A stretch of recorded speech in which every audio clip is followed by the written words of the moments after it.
ഒരു പൊടിക്ക് left. Okay done.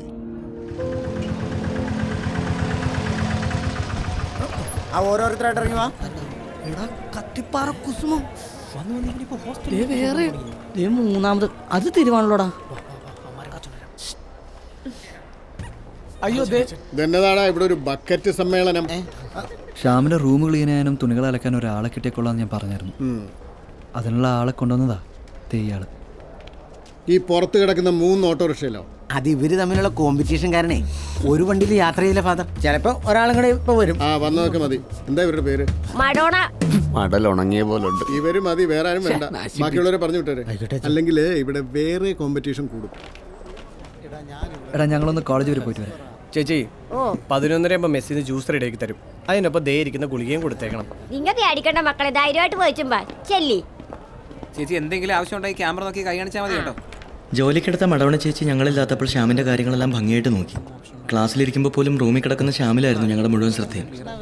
എന്നാ ഇനി ചേച്ചി പോക്കോ. അപ്പൊ ശരി, നാളെ കാണാം മക്കളെ. Good night. ശ്യാമിൻ്റെ പ്രത്യേക അവസ്ഥ മനസ്സിലാക്കുകയും ഞങ്ങൾ അവനോട് കാണിക്കുന്ന ആത്മാർത്ഥതയെ എന്നും പ്രോത്സാഹിപ്പിക്കുകയും ചെയ്തു വന്ന ഡോക്ടർ അവൻ്റെ ആത്മവിശ്വാസം കൂട്ടാൻ ഒരു അതിഥിയും കൂട്ടി ഹോസ്റ്റലിൽ വന്നു. ഇതിലും മോശാവസ്ഥ തരണം ചെയ്ത ഒരു മുൻ പേഷ്യൻ്റ് ആയിരുന്നു ഒപ്പം. ശ്യാം, ഇതാ ഞാൻ അന്ന് പറഞ്ഞ അഞ്ജുല. ഒരു ആക്സിഡന്റിന് ശേഷം ഹോസ്പിറ്റലിലേക്ക് അഞ്ജുവിനെ എത്തിക്കുമ്പോൾ ശ്യാമിനേക്കാൾ വളരെ മോശമായ അവസ്ഥയിലായിരുന്നു ഈ അഞ്ജു. പഠിത്തത്തിലും പ്രസംഗത്തിലും മിടുക്കിയായിരുന്ന നമ്മുടെ അഞ്ജുവിന് ഒരു വലിയ സുഹൃത്തുണ്ടായിരുന്നു. ആരായിരുന്നു അതെന്നറിയാവോ? അദ്ദേഹമാണ് ഡോക്ടർ APJ അബ്ദുൽ കലാം. ജീവിതത്തിലേക്ക് അഞ്ജുവിനെ തിരിച്ചെത്തിക്കാൻ ഞങ്ങളെ ഒരു പരിധിവരെ സഹായിച്ചത് അദ്ദേഹം അവിടുന്ന് റെക്കോർഡ് ചെയ്ത് ഇങ്ങോട്ട് അയച്ചു തന്ന പ്രസംഗങ്ങളായിരുന്നു. അത് കേൾപ്പിച്ചുകൊണ്ടായിരുന്നു പിന്നീട് ഞങ്ങളുടെ ട്രീറ്റ്മെൻറ്റ്.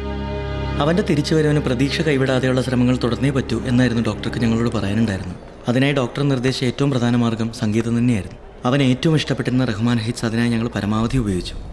അതും ഗുണം ചെയ്തിട്ടെന്ന പോലെ അടുത്ത ആഴ്ച ഒരു ദിവസം ഞങ്ങൾ ക്ലാസ്സിലിരിക്കുമ്പോൾ പറയണ പോലെ മനസ്സിലാവണ്ട.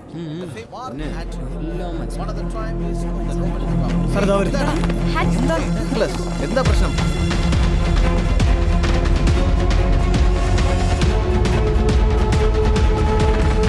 ഞാൻ നോക്കാൻ ഗുണം കണ്ടാ മക്കളെ? മുക്കാല് ജ്യൂസ് കുടിച്ചു കഴിഞ്ഞപ്പോഴേക്കും എന്റെ കയ്യെ പിടിച്ച് ഒരു നെക്ക്. ബാക്കി ചേച്ചി കുടിച്ചോളേ, കണ്ണുണ്ടും കാണിച്ച്.